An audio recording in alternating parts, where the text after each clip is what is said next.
Hello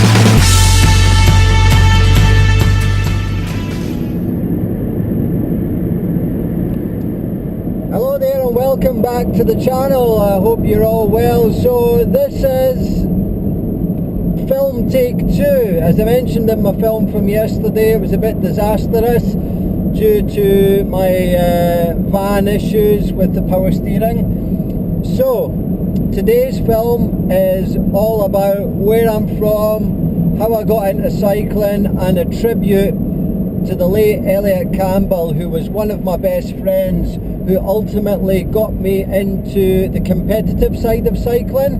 And again, once again, as I mentioned in a previous film, check out through my playlist from 2 films ago to see about that. My best mate Stuart and I used to go mountain biking. I think he had a Rally Activator and I had a Rally Amazon, and it was like the late 80s, early 90s. And we'd go through the woods, we'd use the bikes on the road, and we'd actually go do some quite crazy distances, considering we didn't know anything about nutrition. These bikes were really very heavy, steel, and we were out in all sorts of weather. I remember doing a 40-mile loop, and we ended up cycling to Moffat, which was very hilly. We were just in normal clothing, and it was freezing, and you know, we're in these toilets at Moffat trying to warm up our hands. It was so cold, and the hand dryers, it was just nuts when I look back at it. So I decided to get, you know, I really enjoyed mountain biking, so the bike was upgraded. My mum and dad got me a Trek 930 SHX. The SHX means it had front suspension, shockwave elastomer suspension, which at the time was relatively good. It was like a £600 plus mountain bike, you know. But looking back in the technology now, it wasn't that great. But at the time it was great, you know, it was good stuff. It was a chrome alloy frame, and the colour was actually quite amazing. The colour was electric plum. Very, very good. So there was a guy that I went to school with, Elliot Campbell. I went to Lockerbie Academy, and I found out that he did some mountain biking. He had a very nice mountain bike actually, steel orange clockwork, and this was in like 1992, yeah, 92 I think, 93. And so we became very good friends, and he was already racing cross country at youth level, so you know, he helped improve my bike technical handling skills, and we'd go practice the local areas at Lockerbie and Dumfries and Galloway, and we'd cycle all over the place. He lived in Lockerbie. I lived outside of Lockerbie on an estate called the Castlemilk Estate. Again, I'll show you that just shortly. And so I would cycle, I think it was about 4 miles to his house. So once I got home from school, I would cycle over to his house with the lights on, obviously. We'd go do some technical stuff, going up and down stairs, flying around Lockerbie, flying around the building sites of Lockerbie golf course as well. Hopefully I won't get into trouble about that, but yes, we did go over Lockerbie golf course. Because it was quite good technically, and there was lots of areas for jumps and things like that. We also used a forest near the cemetery, and I'll come on to that as well, because this is also going to be a tribute to the Lockerbie Air Disaster, which did have an impact in my family. So Lockerbie Air Disaster 1988, I live 4 miles away from Lockerbie, and I do remember we actually saw the plane coming over on fire. My father worked for British Telecom at the time, and like an hour or so later, you know, there was just the sky lit up. It was crazy. There's some parts of it I don't remember, but my father got called out basically because all the phone lines, telecommunications, etc. went down. And unbeknown to us, it was, because we didn't actually know what the problem was, it was far more serious. So as you'll know from history, that the plane crashed, and you know, it exploded into many parts, crashed into Lockerbie, took out and destroyed a number of areas. You know, there was a lot of carnage and chaos, as you'll know. A very traumatic experience. My father was away, I think, for about 24 hours, and I hope he won't mind me saying, but the night he left to go and was called out by British Telecom, originally for the telecommunication aspect, basically my father came back, but he wasn't my father. He never, my father that left that night never actually fully returned. It was, my father was involved, ended up having to be involved not only with the telecommunications side, but also the bodies, the casualties. They were, you know, had to be picked up. They were hanging over cables, phone lines. They had to be taken into the gym hall where I used to go play basketball, etc. when I was at school, and everything laid out, and it was a very, very traumatic and horrible experience. And so yeah, that caused a lot of disruption for everybody, many families, many losses, and it certainly had an impact on our, you know, family and my father for many years actually. So so yeah, that tough time. So yeah, that's where I'm from, Lockerbie. I've always lived in the country, which has been fantastic. I've been very privileged. To have a fantastic mother and father and brother. If I'm being brutally honest, sorry Chris, my brother, I was a little shit to my brother, to be honest. My brother is 5 years younger than me. He's a lot taller than me. But yeah, I was probably quite cruel when I was younger, from what I can remember, certainly. So sorry, Chris. I did care, still do care. So yeah. But so we're going to show you where I grew up, and we are going to do a tribute to Elliot Campbell. Now, as I mentioned in my previous film, Elliot and I were great friends for many years. Elliot's technical ability on the bike was amazing, and he actually became Scottish downhill champion. He was sponsored by Scott, and I think he also rode Cannondale. I remember him having a number of Cannondale bikes and seen him in the mountain bike magazines with Cannondale bikes, etc. So I think Cannondale as well, but I definitely know 100% it was sponsored by Scott. Elliot eventually moved to Innerleithen, whereas I was still in the Lockerbie, Dumfries and Galloway area. And then I actually ended up moving to the Edinburgh area 7 years ago, and ultimately now only 40 minutes drive from Innerleithen and Peebles. So Elliot and I, a few years ago, had exchanged some messages on Facebook on the messenger system, because, you know, families, jobs, etc., you know, we had drifted apart, and I wanted to let him know I was actually back into mountain biking. As you all know, I'm predominantly road with all the records, the time trial and etc., but I did come back into mountain biking to do a charity event that another mate got me into, to do the Strathpuffin 24-hour mountain bike race, which is ranked top 10 hardest mountain bike race in the world, one of the top 10.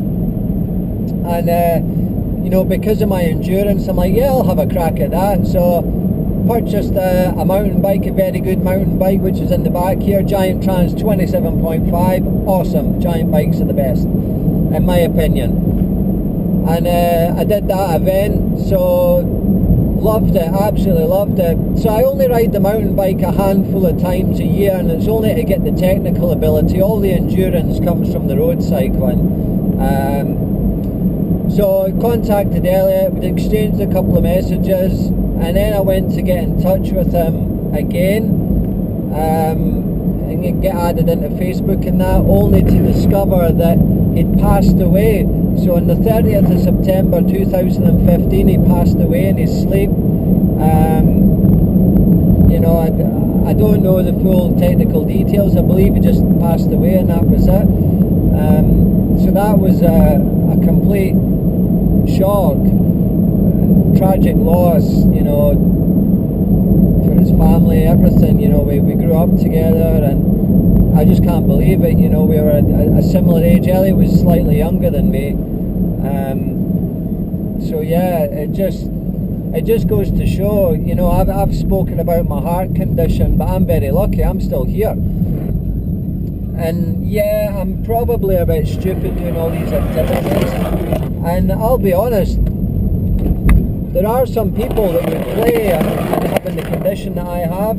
So for example, if I wanted to, back in 2005, I could have got myself signed off work and just, you know, whatever. But that's not me. That's not me. I did stop competing for a while, and I did do something a little bit different just to kind of keep fit, but it didn't work. So I went back to cycling after a year, and then built up and started racing again. And I did have to get a disclaimer which I had to sign in case of any unforeseen circumstances during events. So I've still got that document. The British Cycling Federation and myself had a bit of back and forward on that, but ultimately I was allowed to race, and still am, so that's very good. So we are on the way to Lockerbie, and I'll start off by showing you really the first house which I remember being in growing up. I did live in Dumfries when I was first born, very slightly, but I don't really remember it that well, and I don't think for very long. And then we moved to an estate called the Castlemilk Estate, which is an amazing big estate. The Buchanan Jardins have that estate, and I used to go to school with a girl, now lady obviously, Tessa Buchanan Jardin. And then she kind of left the primary school, Kettle Home Primary, which I went to. I'll show you that too. And I went to boarding school. I believe she's quite close with the royal family. Don't quote me on that, but I'll try and find out some information. You know what Google's like, you can find everything about everybody. So, but I think she is. And anyway, long story short, there was like another 6 girls came along. Tessa's the eldest. Another 6 girls came along in that family. And basically the Buchanan Jardins kept trying until they had a boy, which they did eventually have, to take over the estate. Now you used to be able to have free rein to go around the whole estate on the grounds to the castle where I learned to ride my bike. I will try and show you that, but I do know when they had the boy there was a big lockdown, because he will basically inherit the estate and take over the estate. But I do know there was a big lockdown in case of abductions and, you know, things like that. That's kind of high profile it was. So yeah, I was really lucky to live on that estate actually. Fantastic, great times. So enough of this waffling on, because we're just driving. I've just given you updates, so we'll catch up just shortly at really the first place I fully remember staying and where I learned to ride my bike. Okay, catch soon. Okay, so here we are at the first proper area where I really grew up and spent any time where I was kind of compass mentis to know what was going on. And this is Castlemilk Farm. Stayed in quite a large house. So just coming up here. So this is where I lived.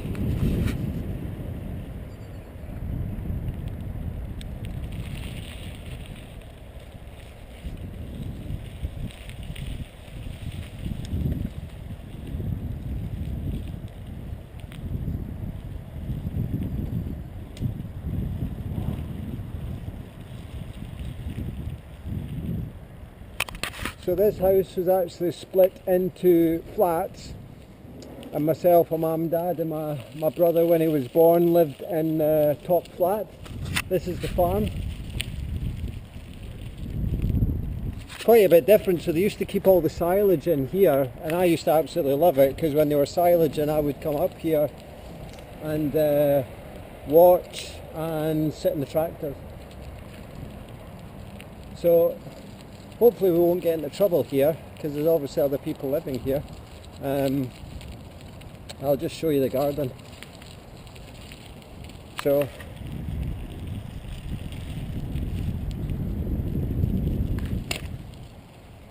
So this garden here is a little weighbridge behind that colour gas, which never used to be there obviously, because it was only coal fires, no central heating and single glazing windows. The windows actually still look original, but long story short, there's a photo coming up just here of me, my mum, my dad and my brother with a snowman right here where we built a snowman. So that shed wasn't there and that path wasn't there. And now I will show you where I learned to ride my bike. These gates are now closed, and I believe they've been closed since the Buchanan Jardins had their son, I think. Don't quote me on it, but I think that's the case. It's a long time since I've been here. I mean, I was a child. Now, up this road here is where I learned to ride my bike. So my mum, dad, brother and I, my brother was in the buggy. I learned to ride a bike, a budgie, rally budgie bike, walking up this path here. Now, there's a photo coming up just here, alright? See it? So in that photo, it's me actually coming back the opposite, you know, looking down from up here down, and there's a little red car on the right hand side, a Volkswagen Polo, I believe, an old Volkswagen Polo. So yeah, but this is all like closed up now. But you used to be able to walk up this estate to the stables, which are very nice. My mum and dad, I think, had friends there, if memory serves me right. And then from the stables to the castle where the Buchanan Jardins stayed. So you used to be able to do that. Okay, so we're going to do something a little bit risky now. There is a secret garden. I don't know the condition of it now, but see down this road where there is no gate, there's a secret garden. So let's go.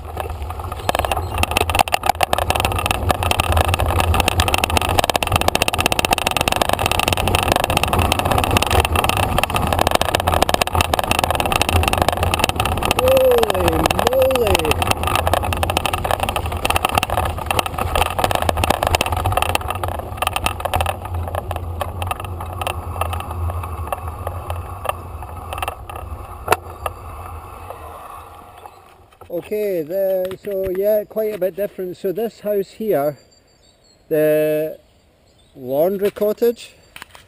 So when I was growing up, this house here, we used to come down here with my mum, dad and my brother when he was tiny. You probably won't remember.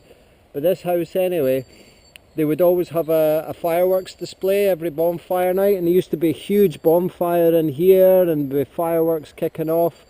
But that wasn't ruined. The roof and everything was still intact, and you could go in and out there, and it was all in quite good condition. So yeah, quite a bit different. So we're probably talking about, I can't remember actually, my memory is a bit fuzzy that far back, but we're probably looking at about 1983 to, yeah, 82, 83, 1983 perhaps, possibly. So yeah, it's quite a bit different. Okay, that's far enough. I'm not going to push my luck, because look. So this is the secret garden. You can see all the walls around here.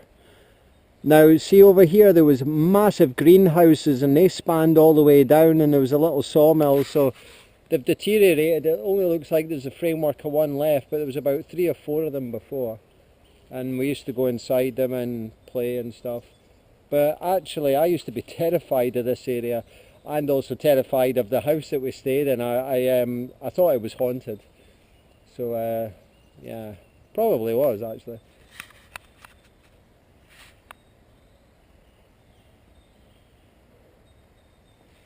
So yeah, partly where okay, so this is part of the River Milk, just down in here, and that is the salmon ladders. Now, my dad used to bring me down here with my mum, and so there's a lot of chaos and noise going on. So my dad actually used to go swimming in here.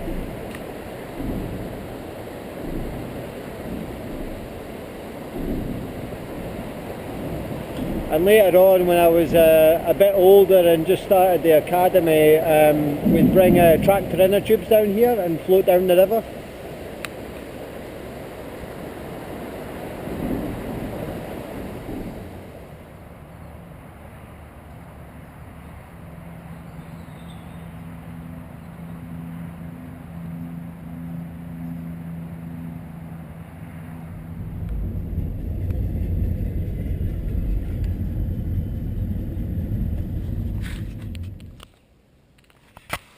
Okay, so as you will see, that over there is the castle where the Buchanan Jardins live.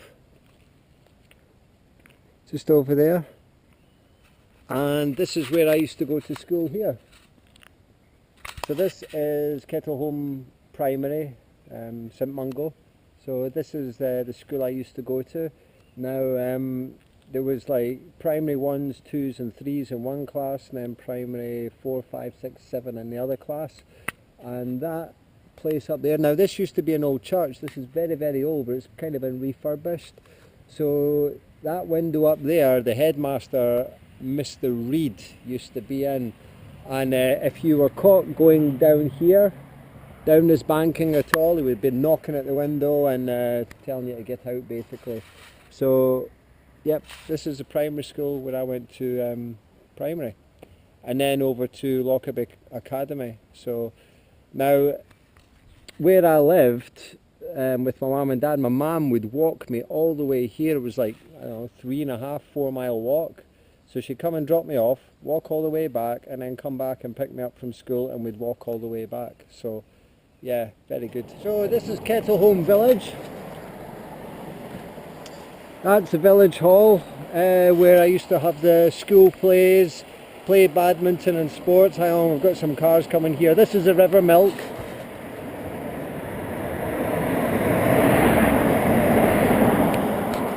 So the River Milk flowed all the way down from where I stayed down to here. And me and my mate Stuart used to carve items. You can still see some of the carvings here actually.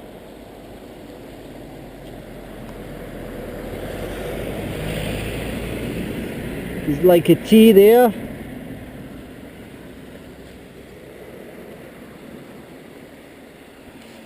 See? So we used to sit and carve on the sandstone in the bridge.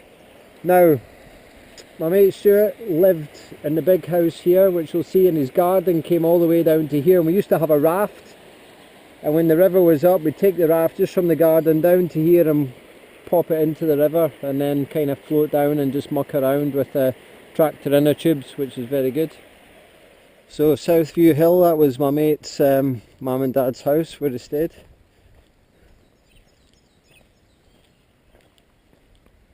This is the village of Kettleholme.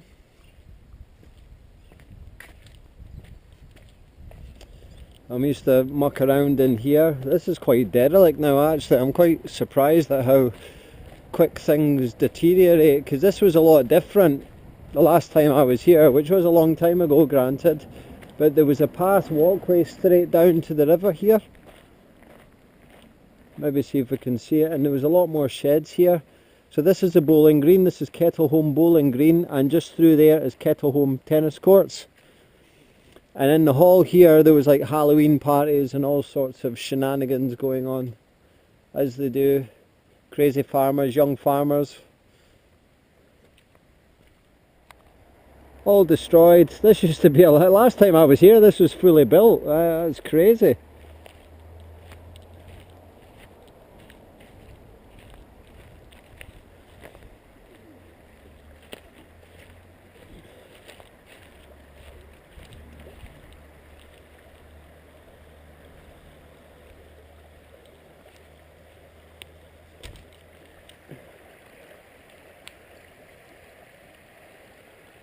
We used to kind of cross the river and muck around up in these woods here. Now the second house that my parents moved to on the estate, the school bus would drop me off here, and I would have to walk all the way up this road, about 2.5 miles, back to the house.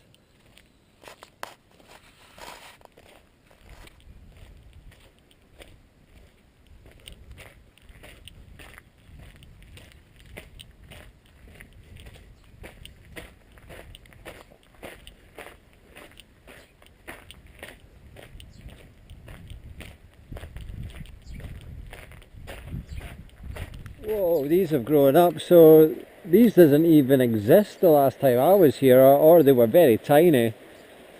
And we've come through the gate here. It was a totally different gate and different fence back then, and bring our raft and stuff down here to the river.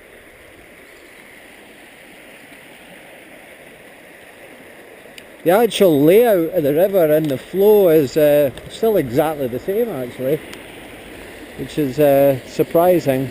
This is all broken, so this, see the net in here, this was all built up and that was solid and you could walk all the way around and along there. See some of the writing on the bridge, so it's STU Stu, that's my mate's name. Mine will be there somewhere.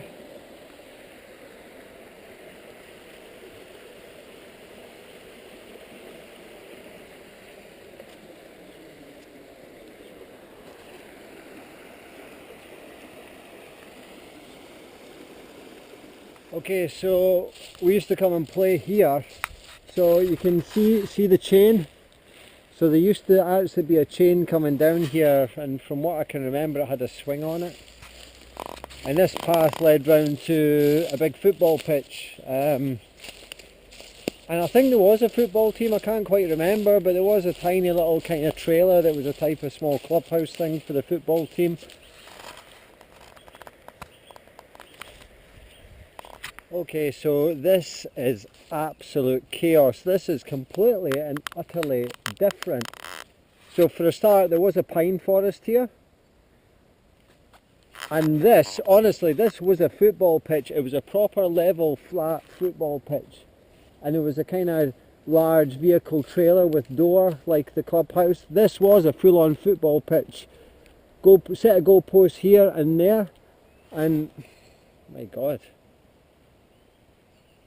I'm just a bit surprised. I didn't expect the ground to have changed this much. I mean, these trees, they didn't even exist the last time I was here. And I'm not that old. So... And we'd have our school sports here. So we'd do the running races up and down here, the relay races. And this was completely flat.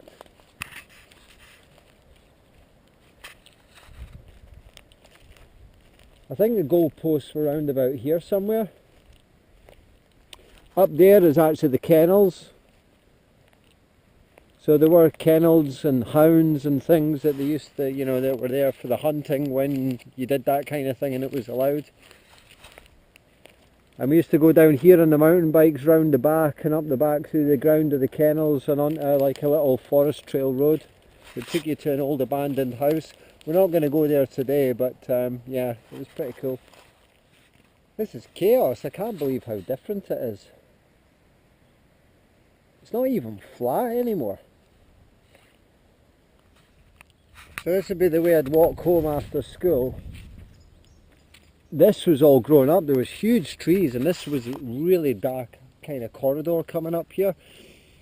And when I used to come back from my mate's house, to go home, it would be like borderline getting dark, and I always used to get into trouble for being a bit late. And I would be absolutely legging it, sprinting up this road because I was terrified in the dark. So yeah. So the last time I ever actually walked this road, was actually the last time I ever walked back from school. It was chaos. Now this was all open. You see the fencing? This was where the hounds had the run, and this is where they used to be trained, and it is absolutely derelict now. Derelict. This was all amazing, painted, immaculate condition. None of these trees were here, and this is where the hounds were trained, and they would, you know, you'd walk down here going for the bus and coming back, and they'd all be screaming at you, all the hounds running, legging it, following you up the road.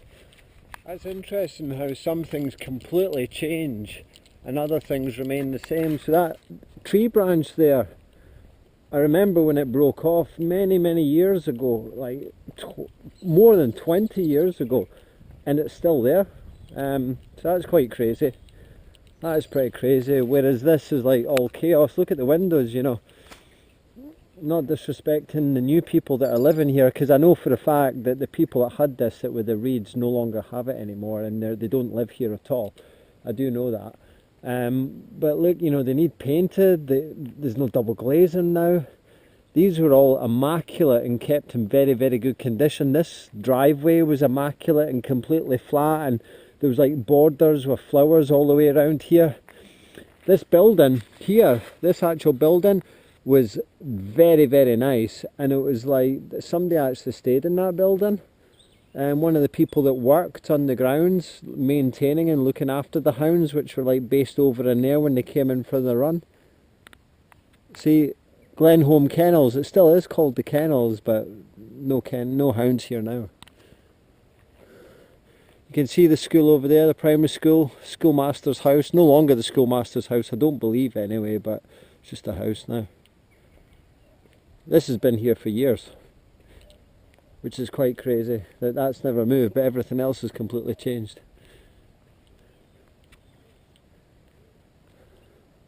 So I'm not going to go any further, but the next house that we moved to was over the other side of that hill. So I walk all the way up the hill, get to hilltop, and then drop down over the other side, and it was actually a hill called Hungry Hill. Check it out on the map. I know it's crazy, the River Milk, Kettlehome. Yeah, seems a bit unbelievable, but it is true. Check the map if you want to double check. But the hill was called Hungry Hill because it had a very bad blind dip in it. It looked like it actually swallowed things up when you were going down the hill. That's the reason why. Okay, so now we're going to go to Lockerbie, and I'll show you where my mate Elliot Campbell grew up, and the trail that we used to kind of do laps of to get into shape, into fitness, and hone the technical ability. Don't know what it'll be like because everything else has completely changed, so we'll check it out once I get there, certainly. Anyway, Lockerbie Cemetery as well, and then we'll check out Dalton Quarry. Dalton Quarry, I don't even know what it'll be like. I've not been there since 1996. So 1996 used to use Dalton Quarry for practicing near vertical descending and bike handling skills. So they were like steep sand descents, and we just used to practice, because if you did go over the handlebars, which did happen, you didn't hurt yourself too much because it was sand. Even though they were very steep, you just rolled a long time, and the bikes were usually okay. So right, catch you on the run. So this is where Lockerbie Academy, where I went to, used to be. It's now flat, and this is the new school. I've never been in this school, but that's where my school was. And this is Lockerbie Ice Rink. That's where I would go for my lunch each day. Coming up on the left is the Townhead Hotel. I also used to go here for lunch and play pool. No alcohol, just pool. And used to walk up this street all the time, and kind of come round this street on the urban mountain biking capacity. Here we are just in the car park at Lockerbie, and that house, you can see my finger directly over there, that was Elliot Campbell's house. So I used to go there after school, and we used to come over to this car park here and use this hill for practicing wheelies on the bikes. So very good. Police station. So we're going to do a little bit of an urban ride at the moment and take you through some of the areas I've been. Just casual. So when I started off mountain biking, I wasn't using Lycra or any fancy kit, it was just casual clothing, so we're going to go casual today.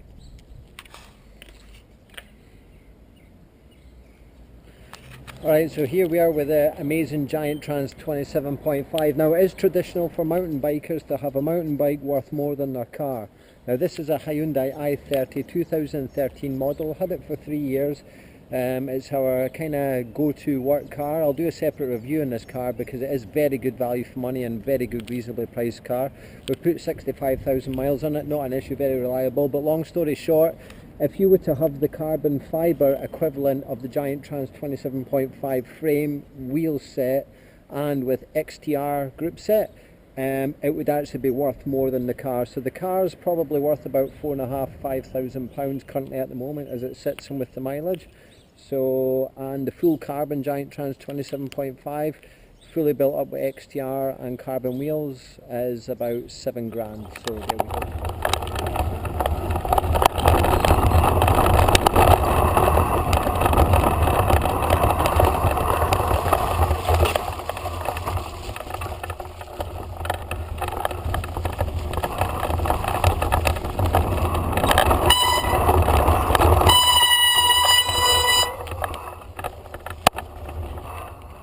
Okay, so this is Lockerbie Cemetery,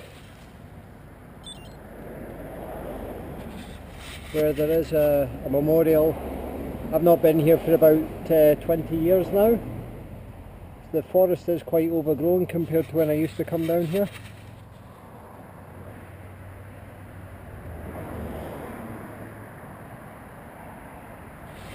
And obviously there's plaques in here with reference to the air disaster as well.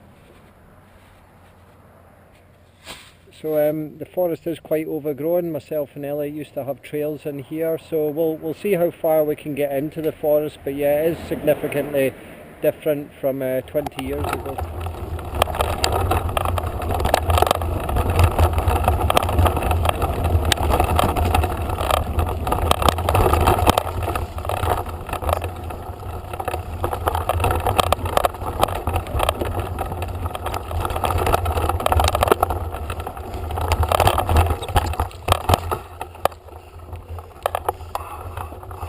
Okay, so this is quite new. I'm not entirely sure where I am going now, but we'll check it out. Long time since I've been here, 1994.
Okay, so I've decided to take you over Hungry Hill. This is Hungry Hill, and this white cottage here is the next house that myself, my parents and my brother moved into while on Castlemilk Estate.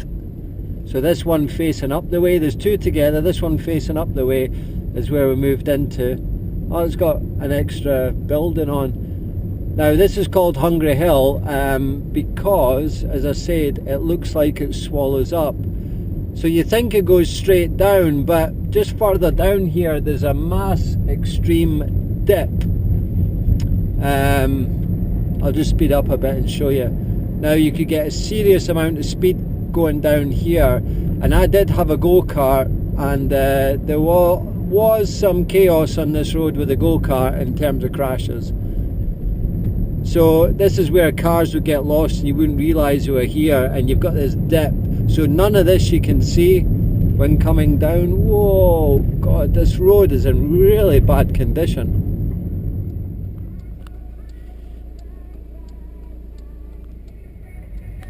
This is the River Annan. I used to kayak down this river as well.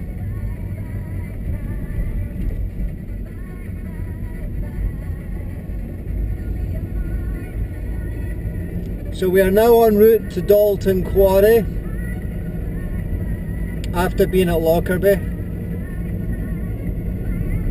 Now we used to cycle out here to the quarry and then practice and then ride back. So this is Dalton Quarry. It's changed quite a bit once again. So this was all sand.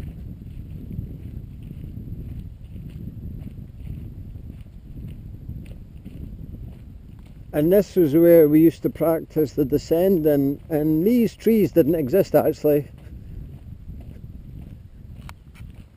So this is where me and Elliot would come and practice our descending. So, sorry, I'm a bit too close here. There's a photograph actually coming up just here of me practicing a wheelie on ProFlex 855 full suspension mountain bike, 1996. Donning the Mountain Bike UK team kit.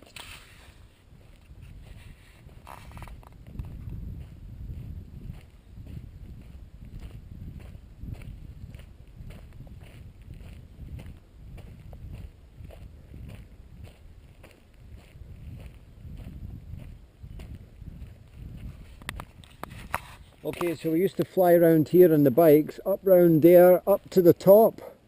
And then this, we'd practice our vertical descending coming down here, where I don't know if you saw that rabbit. So we'd practice descending coming down here, but none of this was here. All this was clear and just sand. The general shape is still correct.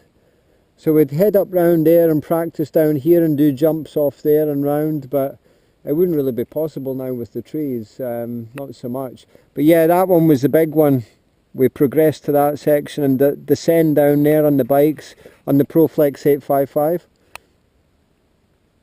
So, yeah, chaos.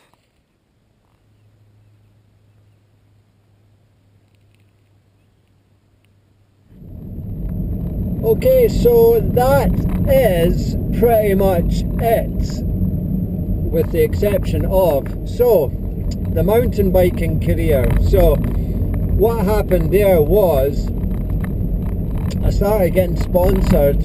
Elliot and I kind of went our separate ways. I kind of stuck to cross-country racing with the odd bit of downhill, but if I'm being brutally honest, I wasn't that great at downhill mountain biking, but I was very fast in the forest roads, and every now and again I'd turn up with the Dumfries and Galloway Cycling Club and I'd do a 10-mile time trial at a place called Cullen, using my mountain bike, and I'd be doing it in like 29-30 minutes, which is like averaging 20 miles an hour on a mountain bike, you know, in a 10-mile time trial.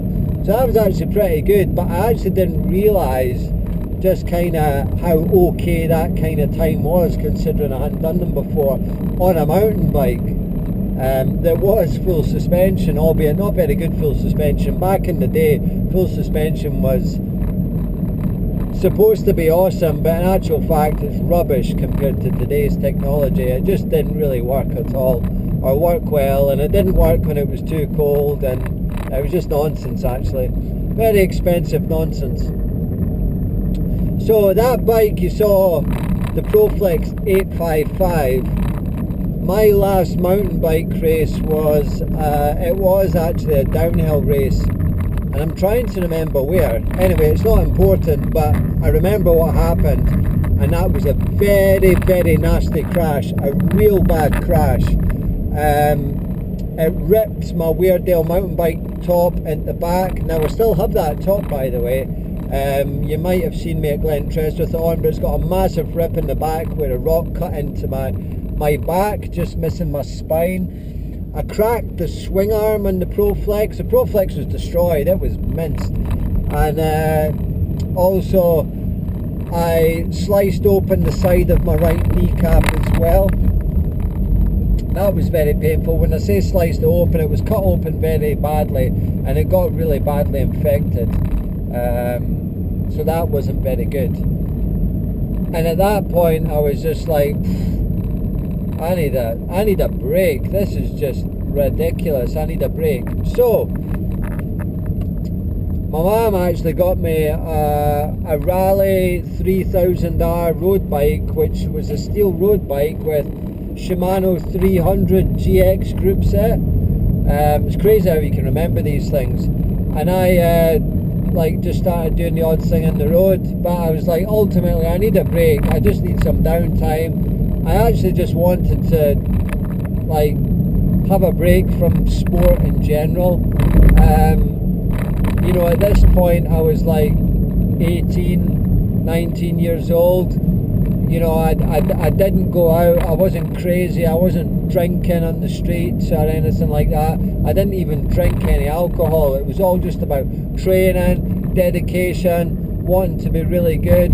And actually, looking back on it, put myself under a crazy amount of pressure being quite young. So, long story short, I ended up being a glass collector just at the weekends in a nightclub called the Junction Nightclub. Met a new group of friends, you know, played pool, played snooker, and I actually was like, I need to do something, and you know, I need to do some work or whatever. So apart from being a glass collector, I actually found a job in the local job centre in Dumfries to be a bar person at Butlins In Ayr.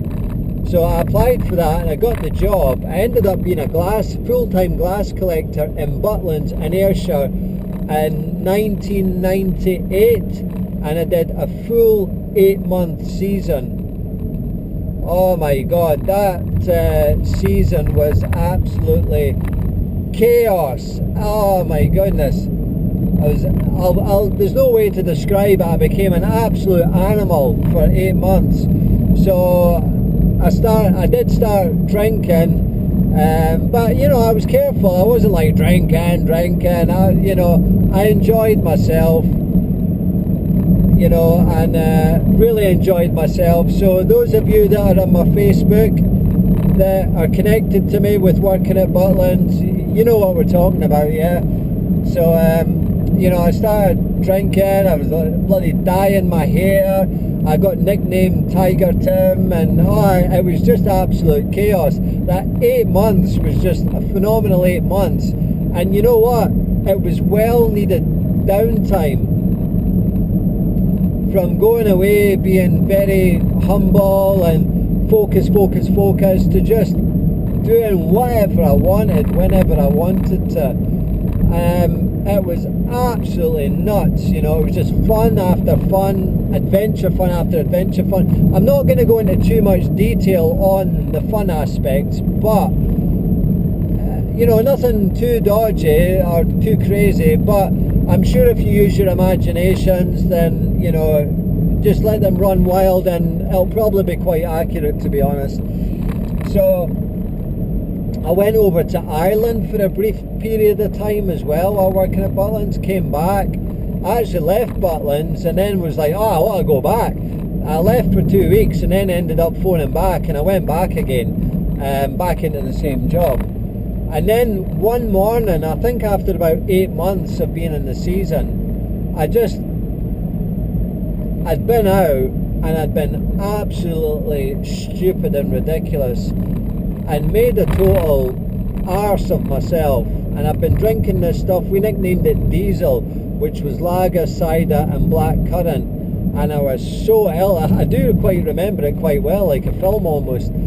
and I just woke up, and I'd went from being this very lean, stripped down athletic person to, don't get me wrong, I wasn't terrible, but I put on a little bit of weight, you know, and I wasn't living the healthiest lifestyle, shall we say, you know, in comparison. Probably a normal lifestyle for many people, but for me it wasn't. And one morning I just woke up and I'm like, I don't want to do this anymore.